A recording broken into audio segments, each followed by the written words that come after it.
परम सौभाग्य कि हमारे इस पावन भक्त निवास में व्यास जी ने श्रीमद् भागवत की कथा यहाँ पर सुना रहे हैं और सुन रहे हैं।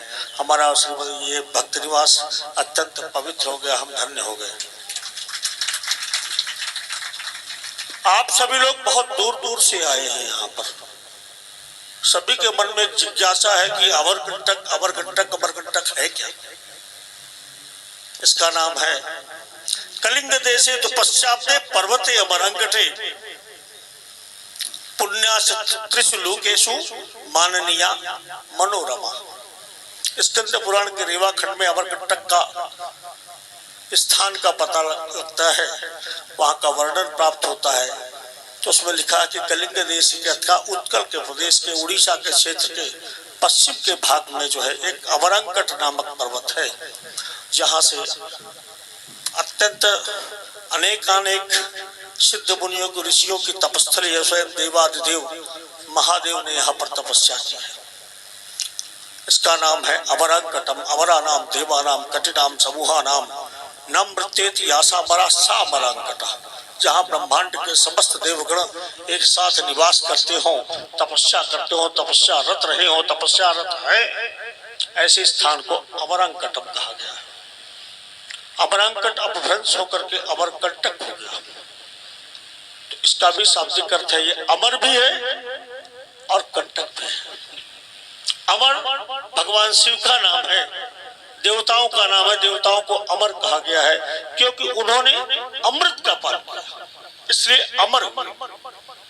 अमर पॉजिटिविटी है, ग्राह है, सेप्य है, पेय है।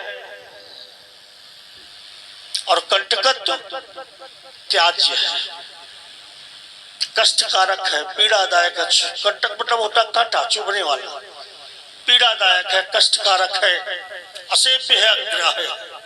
तो यहाँ पर इस स्थान पर आप सब लोग आए हैं और लोग भी आते हैं। उनको चाहिए क्या? अमरत्व चाहिए या कंटकत्व चाहिए? मुक्ति चाहिए या मुक्ति चाहिए? दोनों चीज यहाँ पर विद्यमान है। देवादिदेव ने महादेव ने विष पान करके, विष की व्याकुलता से प्रभावित होकर के संपूर्ण ब्रह्मांड में विचरण करते हुए इस पर्वत पर विराजमान हुए। उनके कंठ से विष की व्याकुलता से, विष की ज्वाला से एक श्वेत बिंदु पृथ्वी पर गिरा, जिससे कन्या का अवतरण हुआ।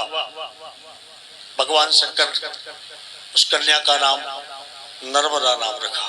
जतो तदासियो नर्मा चक्षुषात्मं विपश्यताः ततो भविष्यते देवी विख्याता भूमि नर्मदा। भगवती नर्मदा प्रकट हुई। समय कम है इसलिए छोटा सा थोड़ा थोड़ा बताता जाऊंगा। भगवती नर्मदा पूछती है कि आप कौन, मैं कौन, मेरा परिचय क्या है? तो मैं शिव हूँ, अविनाशी हूँ, शंकर हूँ, कालों का काल, महाकाल हूँ, मृत्युंजय हूँ। कहे आप इसका इतना बड़ा परिचय, मेरा परिचय क्या है? तो कहे अंगजास्तुम। कहे अंगजास्तुम, बस इतना ही छोटा सा परिचय मेरा। तो कहे क्या चाहते हो? तो कहता मुझे अमरत्व का वरदान दीजिए। भगवान शंकर ने कहा कि बेटी, ऐसे सामान्य रूप से तो मैं तुम्हें अमरत्व का वरदान नहीं देता हूं, देवता लोग उंगली उठा देंगे, लेकिन तुम्हारा नामकरण करता हूं कि यतो तदासियो नर्मा चक्षुषात्मं विपश्यताः ततो भविष्यते देवी विख्याता भूमि नर्मदा। मैं संपूर्ण ब्रह्मांड के सुख दुख, समस्त ब्रह्मांड के दुखों को विनष्ट कर देता हूँ, समस्त आपदी आपदाओं को, कष्टों को, व्याधियों को नष्ट करता हूँ। लेकिन मैं स्वयं विष की व्याकुलता से, कंठ से मेरे प्रभावित ज्वलनशील प्रभाव से विक्षुब्ध हो चुका था। तुम्हारी उत्पत्ति से मुझे सुख की प्राप्ति हुई है, इसलिए संपूर्ण जगत तुम्हें सुखदा आनंद दात्री होकर के नर्मदा के नाम से विख्यात होगी। इस प्रकार से भगवान शंकर ने अपनी पुत्री का नामकरण किया। नर्मदा बाल्यकाल से ही अत्यंत चतुर थी, चतुरांगना थी। कहे अब मुझे वरदान दीजिए। तो कहे तपस्या करो।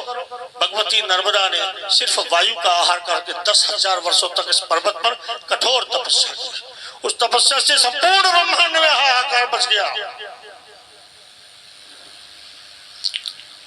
तपस्या से संपूर्ण ब्रह्मांड में हाहाकार मच गया।